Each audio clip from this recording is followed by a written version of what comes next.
How to change default archive settings in Windows 11. This tutorial shows you how to control which app handles compressed files by default. First, click the Start button and open the Settings app.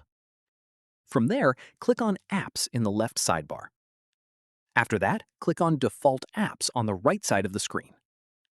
At this point, type the file extension you want to reassign into the search bar at the top. For example, type .zip for standard zip files or .rar for RAR archives. From here, click on the result that appears and a pop-up will show every app on your device capable of opening that file type. Following this, select whichever app you want to handle that archive format by default and click Set Default to confirm. After that, repeat the same steps for any other archive formats you want to reassign. Common ones include .zip, .rar, .7z, and .tar.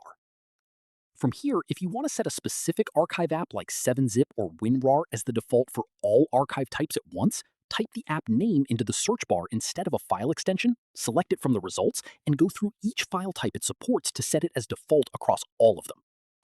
Finally, keep in mind that Windows 11 can handle .zip files natively without any extra software. But for formats like .rar or .7z, you'll need a third-party app installed before it shows up as an option in the defaults list. That's how you change default archive settings in Windows 11. If this helped, give it a like, subscribe for more tutorials, and tap the bell so you catch the next one. See you then.